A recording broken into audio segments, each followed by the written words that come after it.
কৃষ্ণ হরে কৃষ্ণ। শ্রীমদ্ ভগবদ গীতা যথাযথ পঞ্চদশ অধ্যায় পুরুষোত্তম যোগ। আজকে আমরা 6 নম্বর শ্লোক পাঠ করে অধ্যয়ন করব। আপনারা শ্রীমদ্ ভগবদ গীতা দেখুন। ন তদ্ভাসয়তে সূর্য ন শশাঙ্ক ন পাবক যদ্গতা ন নিবর্তন্তে তদ্ধাম পরমং মম। ন তদ্ভাসয়তে সূর্য ন শশাঙ্ক ন পাবক যদ্গতা ন নিবর্তন্তে তদ্ধাম পরমং মম। ন তদ্ভাসয়তে সূর্য ন শশাঙ্ক ন পাবক যদ্গতা ন নিবর্তন্তে তদ্ধাম পরমং মম। শ্রীল প্রভুপাদ কৃত অনুবাদ এবং তাৎপর্য। জগৎগুরু শ্রীল প্রভুপাদ কি জয়। অনুবাদ: যেখানে গেলে আর এই জড়জগতে ফিরে আসতে হয় না, আমার সেই পরম ধামকে সূর্য, চন্দ্র, অগ্নি বা বিদ্যুৎ আলোকিত করতে পারে। আজকের এই যে শ্লোকে এখানে যে ভগবানের যে ধাম বা পরম ধাম বা আমাদের যে গতি সম্বন্ধে এখানে আলোচনা করা হয়েছে, এবং সেই ধাম প্রাপ্ত হওয়ার জন্য আমাদের কি যোগ্যতা প্রয়োজন তার পূর্ববর্তী শ্লোকে আমরা আলোচনা করেছি। নির্মাণ মহাজিত সঙ্গ দোষা আধ্যাত্ম নিত্যা বিনিবৃত্ত কামা দ্বন্দ্বের মুক্তা সুখ দুঃখ সঙ্গ গচ্ছন্ত মোরা পদম অব্যয়ম তৎ। পদম অব্যয়ম তৎ এই চিন্ময় ধাম বা ভগবানের ধাম, আমাদের যে যেখানে গতি, সেখানে যাওয়ার জন্য আমাদেরকে নির্মাণ ও মহাজিত সঙ্গ দোষ, এগুলি আমাদের গুণগুলা অর্জন করতে হবে। তার পূর্বে এই শ্লোকের বিষয়বস্তুতে বলা হয়েছে যে সেই ধাম প্রাপ্ত হতে হলে আমাদেরকে সাধু সঙ্গের প্রয়োজন আছে, এবং সম্পূর্ণভাবে আমাদেরকে এই জড়া প্রকৃতির যে 3 গুণ তার থেকে মুক্ত হতে হবে। এবং এই প্রকৃতির 3 গুণ থেকে মুক্ত হতে হলে আমাদেরকে গুণাতি স্তরে উপনীত হতে হবে। সেই গুণাতি স্তর হচ্ছে ভগবত ভক্তি। এই জন্য ভগবান বলছেন যে ভক্তা মাম অভিজানাতি। এই ভগবত ভক্তির মাধ্যমে আমরা একমাত্র ভগবানকে জানতে পারি এবং ভগবত ধামে পৌঁছে যেতে পারি। শ্রীল প্রভুপাদ কৃত তাৎপর্য আপনারা দেখুন। চিন্ময় জগৎ বা পরমেশ্বর ভগবান শ্রীকৃষ্ণের ধাম।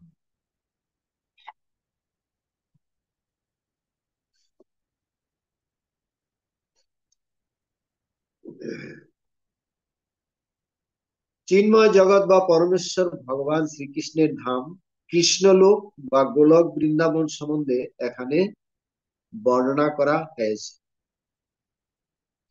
এখানে চিন্ময় জগতের কথা বর্ণনা করা হয়েছে, কিন্তু এই জড় জগতের কথা আমরা জানতে পেরেছি। এই জড় জগতের যে তিতা ক্লেশ 3 গুণ কিভাবে জীবকে আবদ্ধ করে এবং কিভাবে এই 3 গুণ থেকে জীবকে মুক্ত করে।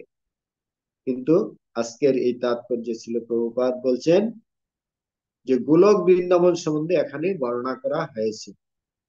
চিদাকাশে সূর্য কিরণ, চন্দ্র কিরণ, অগ্নি অথবা বৈদ্যুতিক শক্তির কোনো প্রয়োজন হয় না, কারণ সেখানে সমস্ত গ্রহই জ্যোতির্ময়। তাহলে সেখানকার সমস্ত যে গ্রহ মানে ধাম ভগবানের দিব্য জ্যোতিতে উদ্ভাসিত এবং ভগবানের দেহ নির্গত রশ্মি ছটার দ্বারা সবসময় উজ্জ্বল, উদ্দীপ্ত এবং সরৈশ্বর্য সম্পন্ন। কিন্তু আমাদের যে জড়জগৎ হচ্ছে অন্ধকারাচ্ছন্ন, এই অন্ধকার জগৎ আলোকিত করার জন্য ভগবান আমাদেরকে একটি লাইট দিয়েছে। সেই লাইটটি হচ্ছে এই সূর্য। হুম, যেই সূর্য এই সমস্ত ব্রহ্মাণ্ডকে আলোকিত করছে। যদিও আলোকিত করছে, তবু এখানে আমরা কখনো অন্ধকার, কখনো দিন উপলব্ধি করতে পারছি। কিন্তু চিন্ময় জগতের যে পরিবেশ, সেখানে সর্বদাই চিন্ময় জ্যোতিতে উদ্ভাসিত, সেখানে অন্ধকারের কোনো প্রশ্নই নেই। কিন্তু এই ব্রহ্মাণ্ডে কেবল একটি গ্রহ সূর্য হচ্ছে জ্যোতির্ময়, কিন্তু চিৎ আকাশে সবকটি গ্রহই জ্যোতির্ময়। বৈকুণ্ঠ নামক এই সমস্ত গ্রহের উজ্জ্বল জ্যোতির দ্বারা বিচ্ছুরিত হয়ে ব্রহ্মজ্যোতি নামক চিদাকাশের প্রকাশ। প্রকৃতপক্ষে এই ব্রহ্মজ্যোতি বিচ্ছুরিত হয় শ্রীকৃষ্ণের আলয় গোলক বৃন্দাবন থেকে। সে অত্যুজ্জ্বল জ্যোতির কিয়দংশ মহাত্মত্ব দ্বারা আচ্ছাদিত, সেটি হচ্ছে জড় জগৎ।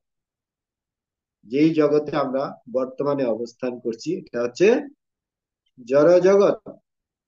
তো এই জড় জগৎ এখানে যদিও আলোকিত হচ্ছে, কিন্তু তার আলো আসছে চিন্ময় জগৎ থেকে। আমরা পূর্বে আলোচনা করেছি, এই যে আমরা সূর্যের আলো পাচ্ছি, এই সূর্য এই আলো পেয়ে আলো, এই যে সূর্য আলো দিচ্ছে, এই সূর্য আলো পাচ্ছে ব্রহ্মজ্যোতি থেকে। ব্রহ্মজ্যোতি আসছে ভগবানের দেহ নির্গত রশ্মি ছটা থেকে। এইভাবে এই জড়জগৎ যে আলোকিত করছে এই সূর্য, সেটা ব্রহ্মজ্যোতিরই শক্তি। এই জড় জগৎ যেখানে সূর্য আলোক প্রদান করছে, তো এই জড় জগৎ ছাড়া সেই জ্যোতির্ময় আকাশের সমস্ত স্থানে চিন্ময় গ্রহলোক সমূহে পরিপূর্ণ, যাদের বলা হয় বৈকুণ্ঠ, এবং তাদের মধ্যে প্রধান হলো গোলক বৃন্দাবন। চিন্ময় জগতে অনন্ত বৈকুণ্ঠ রয়ে গেছে, এবং তার মধ্যে শ্রেষ্ঠ হচ্ছে গোলক বৃন্দাবন। এবং বৈকুণ্ঠ লোক যে এই চিন্ময় জ্যোতি বিচ্ছরিত হচ্ছে, বা বৈকুণ্ঠ লোকগুলা জ্যোতির্ময় হচ্ছে, সেটাও গোলক বৃন্দাবন থেকেই, ভগবান শ্রীকৃষ্ণের থেকেই এই আলো বিচ্ছরিত হচ্ছে। কিন্তু জীব যতক্ষণ পর্যন্ত অন্ধকারাচ্ছন্ন জড় জগতে থাকে, ততক্ষণ বদ্ধ জীবনযাপন করে। কিন্তু যখন সেই জড়জগতের মিথ্যা বিকৃত বৃক্ষটি কেটে ফেলে চিৎ জগতে প্রবেশ করে, তখনই সে মুক্ত হয়। তখন আর তার এখানে ফিরে আসতে সম্ভাবনা থাকে না। বদ্ধ অবস্থায় জীব নিজেকে জড়জগতের অধীশ্বর বলে মনে করে, কিন্তু মুক্ত অবস্থায় সে চিন্ময় রাজত্বে প্রবেশ করে এবং পরমেশ্বর ভগবানের পার্শ্বদত্ত লাভ করে সেখানে সে সচ্চিত আনন্দময় জীবন উপভোগ করে। এই জগতে যে জীব বদ্ধ অবস্থা প্রাপ্ত হয়েছে, বদ্ধ দশা প্রাপ্ত হয়েছে, তার একটাই কারণ হচ্ছে সেখানে এই জগতে সে এই জগতেরই সে অধীশ্বর বলে মনে করে। বদ্ধ অবস্থায় জীব জড় জগতের অধীশ্বর বলে মনে করে। সে ভাবছে আমি মালিক, আমি এই জড় জগতের নিয়ন্তা, আমি পরিচালক কর্তা। এইটাই হচ্ছে আমাদের বদ্ধ দশা কারণ। অহম মম ইতি, আমি এবং আমার। যখন আমরা এই জগতে আমি এবং আমার নিয়ে যখন চিন্তা করতে থাকি, তখন আমাদের এই বদ্ধদশা প্রাপ্ত হতে হচ্ছে। কিন্তু আমাদের প্রকৃত স্বরূপ যে আমরা এই জড় জগতের নই, আমাদের স্বরূপে সবার হয় গোলকিত স্থিতি। আমাদের প্রকৃত স্বরূপ হচ্ছে ভগবানের ধাম, যেখানে গেলে আমাদেরকে আর এই জন্ম মৃত্যু চক্রে বারবার ফিরে আসতে হয় না। সেটা হচ্ছে চিন্ময় জগৎ, সেটা হচ্ছে নিত্য জগৎ। সেখানে জন্ম মৃত্যু জরাবেদির থেকে মুক্ত সেই জগৎ। এই তত্ত্ব লাভ করে সকলের এই আকৃষ্ট হওয়া উচিত। বাস্তবে ভ্রান্ত প্রতিবিম্ব থেকে নিজেকে মুক্ত করে সে নিত্য পরম ধামে ফিরে যাওয়ার জন্য সকলেরই বাসনা করা উচিত। তো আমাদেরকে এই ভগবত ধামে যাওয়ার জন্য সকলেরই বাসনা করা উচিত। আমাদের বাসনা আছে, কিন্তু আমরা সেই বাসনা আমরা পরিত্যাগ করতে পারি না। কিন্তু আমরা এখন জড় বাসনায় মত্ত হয়ে আছি। এই জন্য আমাদেরকে এই জড় জগতে আবদ্ধ হতে বাধ্য করেছে। কিন্তু সেই বাসনাকে আমাদের পরিবর্তন করতে হবে এবং ভগবত ধামের প্রতি আমাদেরকে প্রত্যাবর্তন করে চিন্ময় বাসনার দ্বারা বা ভগবত ধামে যাওয়ার জন্য আমাদেরকে উৎসাহিত হতে হবে। যারা এই জড় জগতের প্রতি অত্যন্ত আসক্ত, তাদের পক্ষে সেই আসক্তি ছিন্ন করা অত্যন্ত কঠিন। কিন্তু তারা যদি কৃষ্ণ ভাবনামৃত গ্রহণ করে, তাহলে সে আসক্তির বন্ধন থেকে ধীরে ধীরে মুক্ত হওয়ার সম্ভাবনা থাকে। তো এটাই একমাত্র আমাদের উপায়, যে আমাদের এই ভগবত ভক্তি বা কৃষ্ণ ভাবনাময় কর্ম এবং ভগবানের প্রতি আসক্তি উপায়। সেজন্য কৃষ্ণ ভাবনায় ভাবিত ভগবত ভক্তদের সঙ্গ করতে হবে। ভক্ত সঙ্গেন উপজায়তে। এই ভগবত ভক্তি আমাদের একমাত্র ভগবত ভক্তের সঙ্গের মাধ্যমে ভগবত ভক্তি উপনীত হবে। ঐকান্তিক ভাবে ভগবান শ্রীকৃষ্ণের সেবায় উৎসর্গিত সমাজ বা প্রতিষ্ঠানের সন্ধান করতে হবে এবং তার অন্তর্গত হয়ে ভক্তি যুগে ভগবানের সেবা করার শিক্ষা গ্রহণ করতে হবে। সেজন্য আমাদের এই ভগবত ভক্তি সম্পাদনের জন্য উপযুক্ত পরিবেশের প্রয়োজন আছে। উপযুক্ত পরিবেশ মানে একটা হচ্ছে সাধু সঙ্গ, আর একটা হচ্ছে ধামে বাস। এই দুইটা জিনিস। তা আমরা যদিও সবাই ধামে বাস করার সম্ভব থাকে না, কিন্তু আমাদেরকে সাধু সঙ্গ করতে হবে বা সাধুগুরু বৈষ্ণবের নির্দেশ মতো আমাদেরকে জীবনযাপন করতে হবে। গৃহেতে যখন ভজন দেখি, গৃহেতে গোলক ভাই, চরণ সিধু দেখিয়া গঙ্গা সুখ না সীমা পায়। আমরা এই পরিবেশ যদি আমাদের গৃহে আমরা তৈরি করতে পারি, আমরা সম্পূর্ণভাবে কৃষ্ণ ভাবনাময় জীবনযাপন করি, তাহলে আমাদের যে সেই পরিবেশ, সেটাও চিন্ময় পরিবেশ বলে বর্ণনা করা হয়েছে। তো ভক্ত যেখানে অবস্থান করেন, যেখানে ভক্ত ভক্তি যাজন করেন, সেটাকেই বলা হয় চিন্ময় পরিবেশ, চিন্ময় কার্যকলাপ। এই পরিস্থিতি থেকে আমাদেরকে সাথে সাথে উন্নত করে আমাদের যে প্রকৃত দিব্য স্থিতি ভগবত ধাম, সেখানে আমাদেরকে উন্নীত করবে। এভাবে আমাদেরকে শিক্ষা গ্রহণ করতে হবে। এইভাবে মানুষ জড় জগতের প্রতি আসক্তি ছেদন করতে পারে। গেরুয়া বস্ত্র পরলেই কেবল জড় জগতের আকর্ষণ থেকে মুক্ত হওয়া যায় না। ভক্তি যুগে ভগবানের সেবা করার প্রতি তাকে আসক্ত হতে হবে।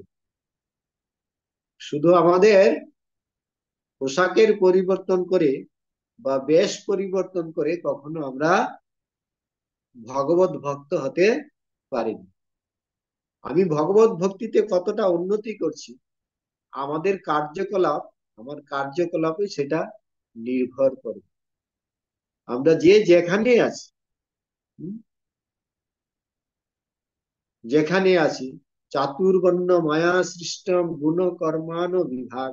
ভগবান এই যে চারটা বর্ণাশ্রম দিয়েছেন, যেখানে ব্রহ্মচর্য, গার্হস্থ, বানপ্রস্থ, সন্ন্যাস, যে যেখানে আছেন না কেন, কিন্তু আমাদের মূল উদ্দেশ্য হচ্ছে চারি বর্ণাশ্রম যদি কৃষ্ণ নাহি ভজে, স্বধর্মে থাকিও রৌরবে মজে।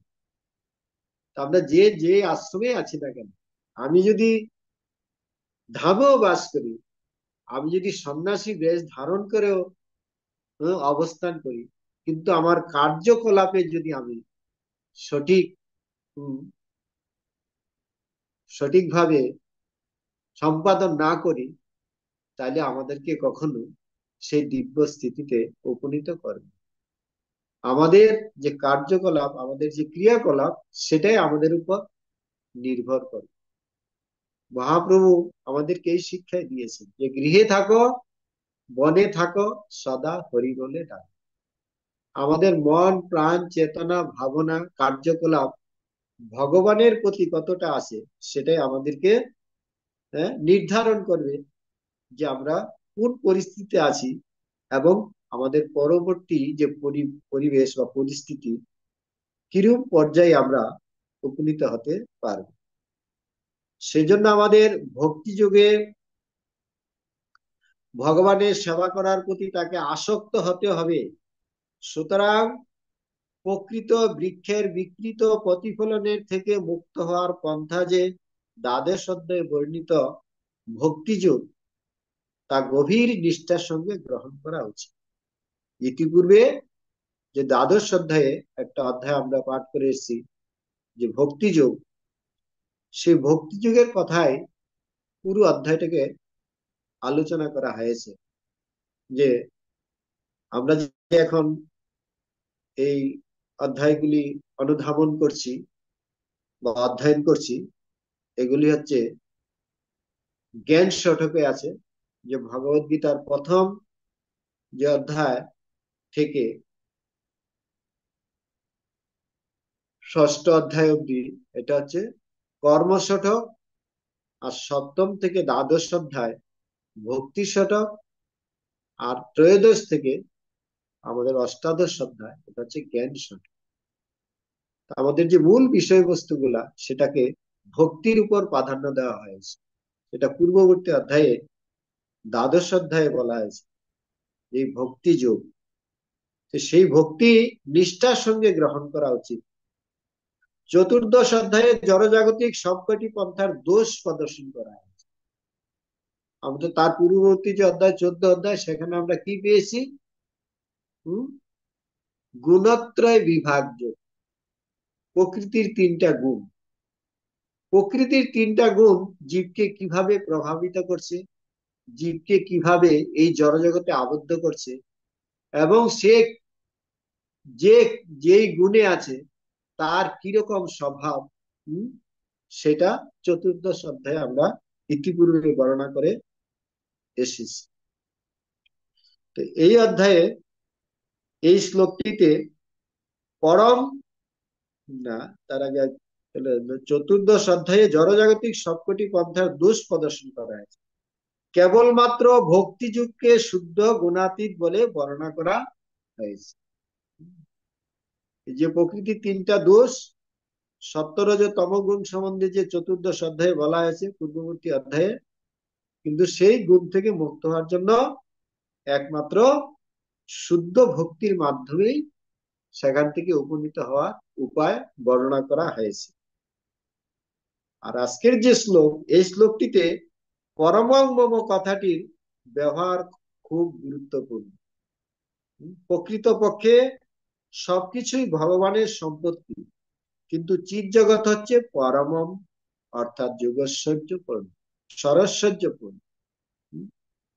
এই জড় জগৎ হচ্ছে তার যে স্বরূপ হচ্ছে অনিত্য, কিন্তু ভগবানের যে ধাম, এই শ্লোকে যে আজকে বলা হয়েছে যে ন তদ ভাসয়তে সূর্য, ন শশাঙ্ক ন পাবক, যদ্গত্তা ন নিবর্তন্তে তদ্ধাম পরমং মম। সেটা হচ্ছে পরম ধাম, চিন্ময় ধাম। চিৎ জগৎ, অর্থাৎ সেখানে সবকিছু চিন্ময় বা সারস্বর্য পূর্ণ। কঠোপনিষদে প্রতিপন্ন করে বলা হয়েছে যে চিৎ জগতে সূর্য কিরণ, চন্দ্র কিরণ, তারকা মণ্ডলীর কোনো প্রয়োজন নেই। ন তত্র সূর্য ভাতি, ন চন্দ্র তারকম। কারণ সমগ্র চিদাকাশ পরমেশ্বর ভগবানের অন্তরঙ্গা শক্তির দ্বারা উদ্ভাসিত। এটা হলো চিন্ময় জগৎ। আর সেই পরম ধাম প্রাপ্ত হওয়া যায় কেবল ভগবানের চরণে আত্মসমর্পণ করার মাধ্যমে। ভগবানের চরণে একমাত্র আত্মসমর্পণ করার মাধ্যমে আমাদেরকে ভগবানের কাছে পৌঁছানো যায় এবং ভগবত ধাম প্রাপ্ত হয়। এবং ভগবান আমাদের এই শরণাগতি বা আত্মসমর্পণের মাধ্যমে তিনি আমাদের কাছে উপনীত হবেন। সরঙ্গ শরণাগতি হইবে যাহার, তাহারও প্রার্থনা শুনে শ্রী নন্দ কুমার। এই জন্যই যে আমাদের শরণাগতি বা আত্মসমর্পণ, এটাকে অত্যন্ত গুরুত্ব দেওয়া হয়েছে। এই জন্য ভগবান শ্রীকৃষ্ণ গীতার অন্তিমে বলেছেন যে সর্বধর্মান পরিত্যাজ্য মামেকম স্মরণং ভজ, অহং তাম সর্ব পাপেভ্যো মোক্ষয়িষ্যামি মা শুচি। তোমার চিন্তা করার কোনো প্রয়োজন নাই, আমি তোমাকে এই জড়জগতের সমস্ত পাপ কর্ম থেকে মুক্ত করব, কিন্তু তুমি তোমাকে আমার পূর্ণ শরণাগতে উপনীত হতে হবে। এটা হচ্ছে শরণাগতি। এই জন্য এই শ্লোকের মূল বিষয়বস্তু হচ্ছে যে ভগবানের যে ধাম চিন্ময় জগৎ, তার পরিবেশ, এবং এই যে আমাদের জন্ম মৃত্যু জরা ব্যাধির যে দোষ, এগুলো আমাদেরকে উপলব্ধি করতে হবে। এই জগৎ থেকে যদি কেউ মুক্ত হতে চায়, এই জগতের পরিবেশ সম্বন্ধে তাকে জানতে হবে, তাদের স্থিতি সম্বন্ধে, আমাদের প্রকৃত স্থিতি সম্বন্ধে আমাদেরকে উপলব্ধি করতে হবে, আমরা কোন স্থিতিতে আছি। জন্ম মৃত্যু জরা ব্যাধি দোষ ও দুঃখ দর্শনানা, আমাদেরকে দর্শন করতে হবে, উপলব্ধি করতে হবে যে আমরা যে স্থিতিতে আছি, এই স্থিতিটা হচ্ছে জন্ম মৃত্যু জরা ব্যাধি, এটা হচ্ছে জগতের দোষ। এই দোষ থেকে আমাদেরকে মুক্ত হতে হবে। অনাদি কর্ম ফলে পরিভবার নবজলে, তরিবারে না দেখি উপায়। ভক্তিবিনোদ ঠাকুর বলছেন, এখানে আমরা যে কবে এই জড়জগতে পতিত হয়েছি তার কোনো সময় ঠিক ঠিকানা নাই। অনাদি কর্মফল, অনাদি অনাদি কর্মফলে পরিভবা নবজলে, তরিবারে না দেখি উপায়। এই জন্য এখানে আমাদেরকে কি করতে হবে, শাস্ত্রে বলা হয়েছে, চাণক্য পণ্ডিত বলছেন, অসতমা সদ্গময়, তমসমা জ্যোতির্গময়, মৃত্যুর মা অমৃত গময়, স্মর নিত্য অনিত্যতা। সবসময় আমাদেরকে কি করতে হবে, এই অনিত্য থেকে নিত্য তত্ত্বে উপনীত হতে হবে, অন্ধকার থেকে আমাদেরকে আলোতে ফিরে আসতে হবে, এবং এই মৃত্যুময় জগৎ থেকে আমাদেরকে অমৃতময় জগতে ফিরে যাওয়ার জন্য প্রয়াস করতে হবে। আর সর্বদা আমাদেরকে চিন্তা করতে হবে এই জগৎ অনিত্য এবং দুঃখময়, এখান থেকে আমাদেরকে বেরিয়ে যেতে হবে। হ্যাঁ, জন্ম মরণ জরা যে সংসারে আছে ভরা, তাহে কি বা আছে বলো। এই জগতে শুধু জন্ম মরণ জরা যে সংসারে আছে, এই সংসারটা হচ্ছে শুধু জন্ম মৃত্যু জরা ব্যাধির চক্র। এখান থেকে আমাদেরকে মুক্ত হতে হবে। সেই জন্য আমাদের একটাই উপায়, হরের নাম, হরের নাম, হরের নাম, হরের নামই কেবলম, কলৌ নাস্তেব্য নাস্তেব্য নাস্তেব্য নাস্তেব্য গতির অন্যথা। একমাত্র এই হরিনামের আশ্রয় নিয়ে সাধুগুরু বৈষ্ণবের সান্নিধ্যে আমাদেরকে ভগবত ভক্তির কার্যকলাপে যুক্ত হয়ে অন্তিমে আমাদের আমাদের প্রকৃত আলয় ভগবত ধামে ফিরে যেতে হবে। নিতাই গৌর প্রেমানন্দে। হরি হরি বল। হরে কৃষ্ণ। শ্রীমদ্ ভগবদ গীতা যথাযথ কি জয়।